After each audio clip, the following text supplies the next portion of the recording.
دیکھو افطاری میں کھانا کیا ہے.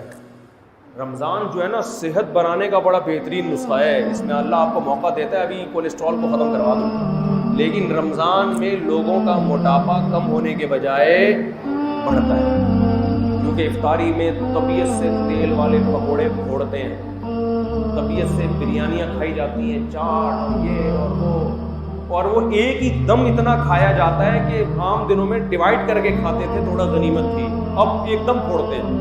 تو صحت بننے کے بجائے بگڑتی, اور رمضان میں موتیں بھی ہوتی ہیں. تو اس لیے رمضان کا اللہ نے جو آپ کو پیکج دیا ہے نا, افطاری میں آپ کھائیں کیا, ہٹو بچوں ہو جائیں گے آپ 15-20 دن میری بتائی ہوئی خوراک اگر کھائیں گے, 15-20 دنوں کے بعد آپ کو ایسا لگے گا کہ مفتی صاحب جو 4 شادیوں میں بیان کرتے تھے وہ غلط نہیں, کچھ ان میں حقیقت ہے. وہ باتیں آپ کو جو بھی بری لگتی ہے نا وہ اچھی لگنا, بولو شروع, جوان ہو جائیں گے آپ. ایک کام آپ نے یہ کرنا ہے کہ آئل کو سحری افطاری سے نکالنا, کوکنگ آئل.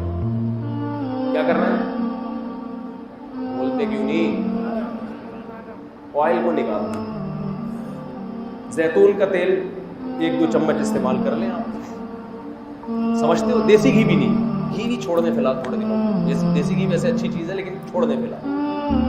دنیا چھوڑنے سے پہلے بہتر ہے کہ آپ ہر قسم کا گھی. وہ زیتون کا تیل 2-3 چمچے پی لیا 24 گھنٹے میں.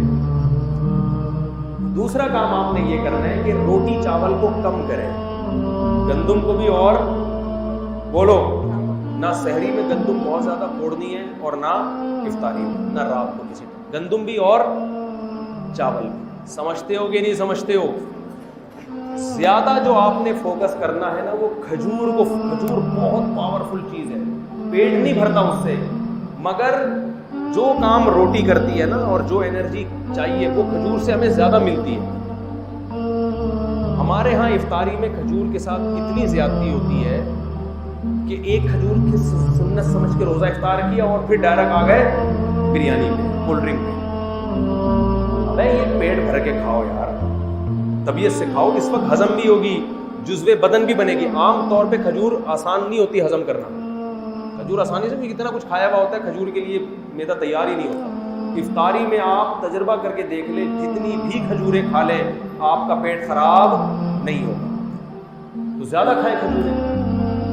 اور یہ کولڈ ڈرنک کو ایک طرف رکھیں آپ. اگر آپ اول تو شربت, میں تو کبھی بھی افطاری میں شربت نہیں پیتا, کیونکہ افطاری میں تجربہ ہے کہ شربت اگر آپ نے پی لیا یا پیٹ بھر کے روٹی کھا لی تو مغرب پڑتے ہی آپ ٹن ہو جاتے ہیں, کسی کام کے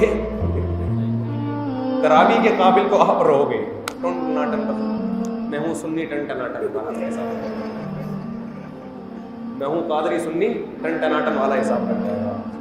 نہ تراویح پڑھی جائے گی نہ پڑھائی جائے گی. پیچھے دیکھو لوگ تراویح میں پہلی رکعت سے ہی ڈھونڈنا شروع کر دیتے ہیں, سو رہے ہوتے. یہ وہ لوگ ہیں جنہوں نے افطاری میں روٹی پیٹ بھر کے کھائی ہوتی ہے, چاول پیٹ بھر کے. اگر یہ چاول یا روٹی سے پیٹ نہ بھرتے, کھجوریں کھاتے یا اور کوئی چیز کھا لیتے, مکئی کھا لیتے, لوبیا کی چاٹ کھا لیتے, لوبیا کھائیں اس کی چاٹ بنا کے مزے کی بھی ہوتی ہے, سفید چنے بھی کھا لیں وہ بھی ٹھیک ہے. کاربوہائیڈریٹ جو ہے نا وہ کم ہونا چاہیے. کارب والی چیزیں کیا ہونی چاہیے, ایسی چیزیں جن میں نشاستہ ہوتا ہے, مٹھاس ہوتی ہے. جیسے روٹی میں تو بہت کارب ہے نا, چاول میں بہت کارب ہے, یہ کم کھائیں. باقی آپ دالیں کھائیں, آپ چاٹ کھائیں, بے شک سفید چنے کی چاٹ کھا لیں, دہی بڑے کھا لیں, تو کوئی اتنا مسئلہ نہیں ہے. جائیدادیں کھا کے بیٹھے ہوئے ہوتے ہیں لوگ, تو دہی بڑے آرام سے ہضم ہو جائیں. تو یعنی کچھ بھی کھا لیں آپ افطاری میں, بہتر ہے کہ کھجور زیادہ کھائیں. ایک سیکنڈ, لیکن آپ نے افطاری میں روٹی اور چاول 3-4 دن آپ کو ٹینشن ہوگی, اس کے بعد عادی ہو جائیں گے, پھر مزہ آنا شروع ہوگا کہ یار کیا طبیعت ہلکی پھلکی, آنکھوں میں روشنی تیز ہو جائے گی. تو سحری میں بھی آپ نے روٹی اور چاول کو کم کرنا ہے اور آئلی چیزوں کو, اور افطاری میں بھی روٹی چاول کو آپ نے کم کرنا ہے. جب بھوک لگے لوبیا کی چاٹ کھا لی یا سفید چنے کی چاٹ کھا لی یا کالے چنے کی چاٹ. پکوڑے بھی اتنا کوئی مسئلہ نہیں کریں گے, پکوڑے بھی کھا, بیسن ہے نا وہ بھی اتنا مسئلہ نہیں کرے گا پکوڑا. زیادہ جو ٹینشن دے گی نا آپ کو روٹی اور چاول اور یہ کولڈ ڈرنک اور شربت بھی اور ٹن. جس خوراک کو کھانے کے بعد انسان ٹن ہو رہا ہے نا, سنی ٹن ٹناٹن بن رہا ہے, تو سمجھ لو یہ خوراک آپ کی باڈی میں فیٹ پیدا کر رہی ہے. یہ خوراک کیا کر رہی ہے آپ کی باڈی میں؟ یہ اصول یاد رکھو. شربت پیتے ہی ٹن ہوتی ہے, طبیعت کی نہیں ہوتی تو تجربہ کر کے دیکھ لیں. اس کا مطلب یہ کیا پیدا کر رہی ہے؟ فیٹ. یہ باڈی کو موٹا کر رہی ہے. روٹی کھاتے ہی طبیعت کیا ہو جاتی ہے؟ ایک دم آدمی کو غنودگی. یہ کیا کر رہی ہے؟ فی نفسی ضروری ہے روٹی, لیکن آپ کو میں رمضان کا پیکج دے رہا ہوں, ٹھیک ہے نا. اور چاول کو بھی آدھی روٹی کھا لیں بس بہت ہے, باقی دوسری چیز پھل فروٹ کو فوکس. گوشت کھائیں طبیعت سے, اللہ نے اگر پیسہ دیا گوشت کھائیں, مچھلی کھائیں, گوشت کھائیں, یہ چیزیں کھائیں گے فائدہ ہوگا, نقصان نہیں ہوگا. لیکن روٹی چاول اگر آپ نے اسی اسپیڈ سے پھوڑنا شروع کیے جس اسپیڈ سے آپ کھا رہے ہیں, تو رمضان آپ کو کولیسٹرول کا تحفہ دے کر جائے گا, فیٹ چڑھا کے جائے گا, آنکھوں کی بینائی خراب ہو جائے گی آپ کی, شوگر کی بیماری پیدا ہوگی, ہارٹ اٹیک کے خطرے. بہت سے لوگ افطاری کرتے ہی لیٹے تو اٹھے, پولیس بھی آ کے اٹھایا, پولیس سے بھی ایسے کئی کیسز میرے سامنے آئے ہیں کہ سحری کھا کے سوئے تھے اور پولیس بھی ان کو نہیں اٹھا, کیونکہ سحری میں جس قسم کی چیزیں کھائی ہیں ان کے بعد اگر بندہ اٹھ جائے تو یہ حیرانگی کی بات ہے کہ آپ اٹھے کیسے. آپ نے تو اٹھنے کا کوئی آپشن, کھجلا کھا رہے ہیں سحری میں, اتنا آئل سے بھرا ہوا ہوتا ہے, پینیاں کھا رہے ہیں, اور یہ آئل بھی مارکیٹوں کا آئل جس کا پتہ نہیں ہے کہ یہ کس چیز کا تیل ہے. تو اس لیے تھوڑا سا اپنے آپ کو تمیز سے لے آئیں نا. لیمن پیا کریں, اور وٹامن سی ملتا ہے, تو اس سے آپ دیکھو ایسے نتھر جاؤ گے, ہٹو بچو ہو جاؤ گے. آپ عید کی چاند آپ کو سب سے پہلے نظر آئے گا, آپ کی آنکھیں اتنی تیز ہو جائیں گی, سب سے پہلے آپ کو چاند نظر آئے گا, آپ بولو گے واہ بھائی واہ سبحان اللہ.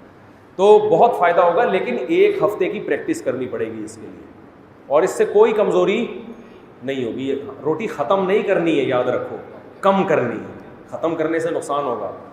چاول بھی ختم نہیں کرنا ہے, بہت کم کرنا ہے. باقی گوشت کو زیادہ فوکس کرنا ہے. دودھ پیے, گوشت کھائیں, کھجوریں کھائیں, اور شربت نہ پیئیں. چینی کا استعمال بولو بالکل لائف سے ویسے ہی چینی نکال دینی چاہیے. تو یہ بڑا خاندانی پیکیج ہے, بڑا مزہ آئے گا آپ کو. جی کیا کہہ رہے ہیں آپ؟ دیکھو ایک بات یاد رکھو, ایک ٹائم کھایا کرو. افطاری میں بھی کھا رہے ہیں, پھر مغرب کی نماز پڑھ کے بھی کھا رہے ہیں, یہ پاگلوں والی حرکت ہے. وہ تو بہترین, یہ تو بہت اچھا کام ہے. میری تو عادت ہے, ہاں مجھے پتہ ہے, میری تو عادت ہے, میں ہمارے ہاں 15 منٹ بعد مغرب کی نماز ہوتی ہے, میں افطاری میں کھا لیتا ہوں جتنا کھانا ہوتا ہے, اس کے بعد بس ختم. بہت اگر کبھی تراویح کے بعد بھوک لگی تو کھا لیا, ورنہ نہیں. لوگ کیا کر رہے ہیں, پہلے افطاری میں کھاتے ہیں, پھر مغرب کی نماز پڑھ کے آئیں گے, پھر جا کے کھانا کھائیں گے. حالانکہ ان کو پتہ ہے کہ ہماری بھوک, کیونکہ جب وقفہ آتا ہے نا تو بھوک نہیں رہتی پھر, تو یہ پیٹ خراب ہوتا ہے. رمضان میں بیماریاں کم ہونے کے بجائے بڑھتی ہیں, تو رمضان بدنام ہوتا ہے اس سے. وہ حالانکہ رمضان کا قصور نہیں ہے, وہ آپ کا اپنا قصور ہے. تو اگر آپ نے افطاری کے فوراً بعد کھانا کھانا ہے تو افطاری میں 2-3 کھجوریں کھائیں, نماز پڑھیں, پھر کھانا کھائیں. لیکن اگر نہیں ہے تو پھر تمیز سے کھانا کھا لیں, اور مسجد کے امام کو بولیں کہ تھوڑا لیٹ پڑھا دو بھائی, کوئی بھاگے نہیں جا رہے یار, تھوڑا 1 مہینہ ہے, کھانے تو دو تمیز سے. وہ بھی کھڑے ہوئے ہوتے ہیں مؤذن صاحب, بس ادھر آدھا جلدی جلدی کھا رہا ہے اور ادھر اذان کی آواز آ گئی, جگالی کرتے ہوئے آ رہے ہوتے ہیں مسجد میں. میں نے تو دیکھا چلتے چلتے دسترخوان سے پکوڑا پکڑ رہے ہوتے ہیں, جماعت بھی پڑھنی اور چلتے چلتے ہر ایک پکوڑا.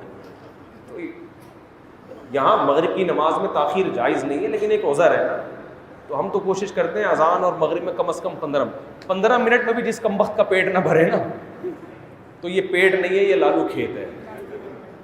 یہ کچھ بھی کھائے گا اس کا پیٹ نہیں بھر سکتا. اس کو فوکس کریں, بہت فائدہ ہوگا انشاءاللہ, صحت بڑی خاندانی ہو جائے گی. اللہ عمل کی توفیق عطا فرمائے.